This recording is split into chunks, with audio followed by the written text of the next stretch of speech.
সম্মানিত দিরাইশাল্লাবাসী, সকলেই শ্রেণীভেদে আমার সালাম এবং আদাব গ্রহণ করুন। দেশ এবং দেশের বাইরে যারা দেখছেন তাদের সকলকেই আমি আন্তরিক ধন্যবাদ জানাচ্ছি। আমি আসলে আপনাদেরকে অনেক প্রতিশ্রুতি দিয়েছিলাম, কিন্তু যেহেতু আমি নির্বাচিত হতে পারিনি, তাই সরকারি অনেক কাজ আছে যেগুলো আমি করতে পারবো না। শুধু দূর থেকে চেষ্টা করতে পারবো, কিন্তু সিদ্ধান্ত নিতে পারবো না। কিন্তু এর বাইরে বেসরকারিভাবে কিছু কাজ আছে যেগুলো আমরা চাইলে সম্পন্ন করতে পারব, এবং এই সমস্ত ক্ষেত্রে আমি আপনাদের সহযোগিতা চাইব। বেসরকারি এই বিষয়গুলোতে একটা সুন্দর সিস্টেম যদি ডেভেলপ করে আমরা কাজ করতে পারি, তাহলে হয়তো আমাদের সম্মিলিত প্রচেষ্টায় নতুন কিছু আমরা করতে পারব। তার মধ্যে একটা হলো, আমি সুবিধা বঞ্চিত ছাত্রদের মাঝে যে বৃত্তি প্রকল্প চালু করেছিলাম, এটি আমি কন্টিনিউ করতে চাই এবং আপনাদের সহযোগিতা চাই। এই বৃত্তি প্রকল্পটি ছিল এরকম যে প্রতিটি স্কুলে, সেকেন্ডারি স্কুলে ক্লাস 7, 8, 9, 10 বাৎসরিক পরীক্ষায় যিনি প্রথম হবেন, দ্বিতীয় হবেন, তৃতীয় হবেন, তিনি একটি মান্থলি স্কলারশিপ পাবেন। এটি কোনো নির্ধারিত পরীক্ষা না, এটি বাৎসরিক পরীক্ষার রেজাল্টের উপরে। যিনি প্রথম হবেন, ক্লাস 6 থেকে 7-এ ওঠার সময়, তিনি 1000 টাকা পাবেন। যিনি দ্বিতীয় হবেন তিনি 800 টাকা পাবেন। যিনি তৃতীয় হবেন তিনি 500 টাকা পাবেন। দিরাই এবং সাল্লার ভিতরে যতগুলো সেকেন্ডারি মাদ্রাসা আছে এবং স্কুল আছে, সকল ক্ষেত্রে তা প্রযোজ্য হবে। অর্থাৎ একটি ক্লাসে প্রথম, দ্বিতীয়, তৃতীয় 3 জন পাবেন। সারা বছর পরে যে ফাইনাল পরীক্ষা হয়, এই ফাইনাল পরীক্ষায় তারা যে অংশগ্রহণ করেন, ওই অংশগ্রহণের রেজাল্টের ভিত্তিতে, অর্থাৎ প্রতি জানুয়ারি মাসেই এর রেজাল্ট পরিবর্তন হয়। তো আমি আপনাদেরকে আহ্বান জানাবো, এই প্রকল্পে আপনারা চাইলে অংশগ্রহণ করতে পারেন। আমি নিজ থেকে অংশগ্রহণ করছি, আমার পরিবার অংশগ্রহণ করছে, আশেপাশের সকলেই অংশগ্রহণ করছে, আমার বন্ধু বান্ধবরা অংশগ্রহণ করছে। আমরা বিস্তারিতভাবে এগুলোর জন্য আলাদা এন্ডোমেন্ট ফান্ড করছি, যেন বৃত্তি প্রকল্পটা আমরা কে কোথায় কিভাবে আছি এটা ইম্পর্টেন্ট নয়, চালু থাকে। লেখাপড়ার ক্ষেত্রে একটা উৎসাহ হয়, প্রতিযোগিতা থাকে। তো সারা বছর ব্যাপী যখন এই কাজটি হয়, তখন আমি দেখেছি ছাত্রদের মধ্যে, ছাত্রীদের মধ্যে একটি বাড়তি উৎসাহ, উদ্দীপনা কাজ করে। তো এই কাজ ইনশাআল্লাহ, যা ফেব্রুয়ারি মাস তো চলে এসেছে, রেজাল্ট হয়ে গেছে, তা আমি খুব দ্রুতই এই ব্যাপারটি কার্যকর ভূমিকা পালন করব।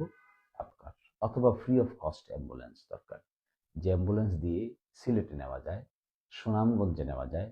অনেক জরুরি ক্রিটিক্যাল রোগী থাকেন যে যেখানে বহন করতে পারেন না, অনেক গর্ভবতী নারী থাকেন যেগুলো খুব দ্রুত অ্যাম্বুলেন্সে নিয়ে যেতে হয়, কিন্তু অ্যাম্বুলেন্সের এরকম কোনো সুযোগ সুবিধা এখানে কার্যত নাই।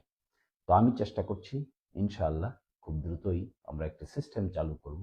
একটি হটলাইন থাকবে, হটলাইনে একটি অ্যাম্বুলেন্স থাকবে।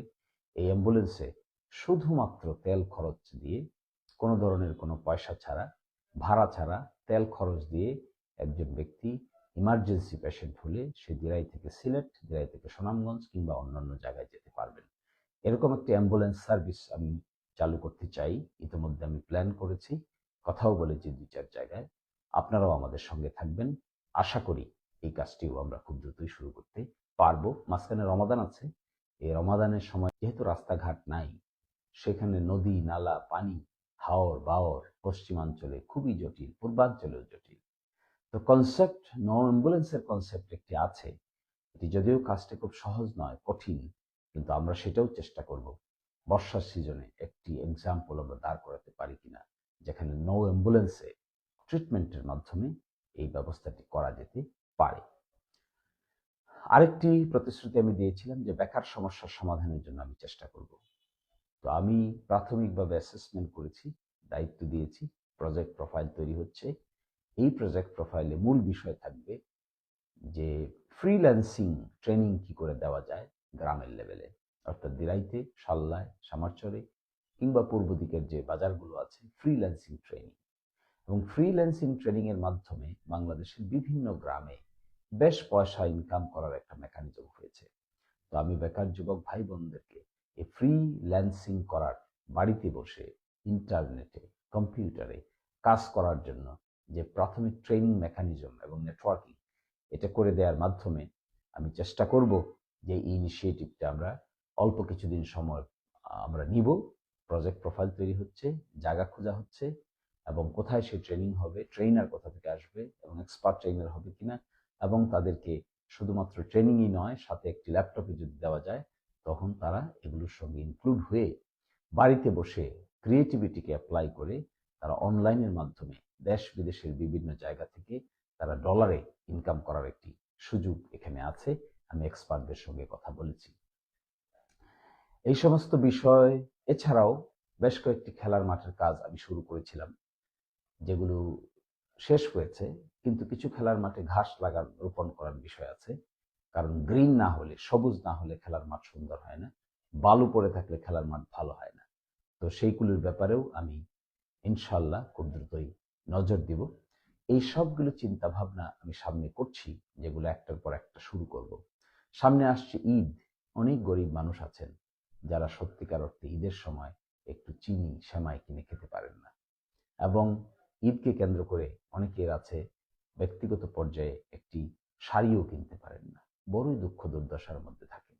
ঈদ গিফট এবং ঈদ উপলক্ষে আমরা কিছু খাদ্য সামগ্রী একেবারে হতদরিদ্র, একেবারে নেহায়েত গরিব, সকল জায়গায় হিন্দু মুসলিম নির্বিশেষে আমরা কিছু উদ্যোগ নিব। আশা করি অনেকেই তার সুযোগ সুবিধা পাবেন। আর সর্বশেষ আমি যে কথাটি বলছি, যে আমি ঈদের পরে চেষ্টা করছি যুক্তরাজ্য, ফ্রান্স, ইটালি এবং ইউরোপের বেশ কয়েকটা দেশ যেখানে দিরাই সাল্লার মানুষ বসবাস করেন, যারা কষ্ট করেছেন আমার জন্য নির্বাচন করতে এসেছেন, যারা বিদেশ থেকে ফোন করেছেন, অনলাইনে মিটিং করেছেন, আত্মীয় স্বজনদেরকে বলেছেন, আমি কৃতজ্ঞতা স্বরূপ আমি আপনাদের সঙ্গে দেখা করতে আসব। দলমত নির্বিশেষে সকলের সঙ্গেই আমি দেখা করার চেষ্টা করব। আমি প্রত্যাশা করি ঈদের পরপরই আমি এই ভিজিটটি করব, যেখানে লন্ডনে, বার্মিংহামে, নিউক্যাসল এবং অন্যান্য সিটি যেগুলো আপনাদের সঙ্গে পরামর্শ করে ঠিক হবে, সেখানেগুলোতে আমি যাওয়ার চেষ্টা করব। একই সঙ্গে ফ্রান্সে অনেকে এসেছেন, ফ্রান্স থেকে, ইটালি থেকে, মিলান থেকে এসেছেন, এবং this is very lucrative part, এবং অনেকেই মিডল ইস্ট থেকেও আমাকে বারবার স্মরণ করেছেন। তো আমি আপনাদের প্রতি খুবই কৃতজ্ঞ। আমি চেষ্টা করব আপনাদের কাছে গিয়ে হাজিরা দেওয়ার, আপনাদের এই আবেগ, ইমোশন, আপনাদের এই ব্যক্তিগতভাবে আমার প্রতি যে গভীর মমত্ববোধ, এটি তো আসলে অন্য কোনোভাবে ফুলফিল করা যাবে না, কিন্তু আমি চেষ্টা করব আপনাদের সঙ্গে দেখা করে আমার কৃতজ্ঞতা প্রকাশ করা। তো এই নতুন একটি সরকার গঠিত হয়েছে, আমরা এর মধ্যেও সীমিত সামর্থ্য নিয়ে আমরা চেষ্টা করব সরকারিভাবে সহযোগিতা করার, সরকার যেগুলো করবে সেগুলোকে ত্বরান্বিত করা যায় কি করে সেই জন্য কিছুটা কর্মকাণ্ড পরিচালনা করার। এর বাইরে ব্যক্তিগতভাবে এই ইনিশিয়েটিভগুলো নেওয়ার চেষ্টা করব আমরা, এবং ইতোমধ্যে চিন্তা ভাবনা, কর্ম, ব্যাকগ্রাউন্ড ওয়ার্ক শুরু হয়েছে। একটি হাসপাতালের কথা আমি বলেছিলাম, প্রাইভেট হাসপাতাল, এটির ব্যাপারেও আমি প্রজেক্ট প্রোফাইল তৈরি করতে বলেছি। একজন প্রফেশনালকে দায়িত্ব দেওয়া হয়েছে, তিনি কাজ করছেন প্রজেক্ট প্রোফাইল নিয়ে। তো ইনশাল্লাহ আমরা বসে থাকবো না। যতটুকু আমাদের মাতৃভূমিতে আমরা কন্ট্রিবিউট করতে পারি, অবদান রাখতে পারি, আমরা রাখবো। আপনারা সেখানে অংশগ্রহণ করবেন। আপনাদের অংশগ্রহণ খুবই গুরুত্বপূর্ণ, আপনাদের চিন্তা চেতনা খুবই গুরুত্বপূর্ণ। আশা করি যে যেখানে আছেন সেখান থেকে নিজের সামর্থ্য অনুযায়ী এগিয়ে আসবেন। আমরাও চেষ্টা করব। সকলেই ভালো থাকবেন, সকলেই দোয়া করবেন। আল্লাহ হাফিজ। আসসালামু আলাইকুম।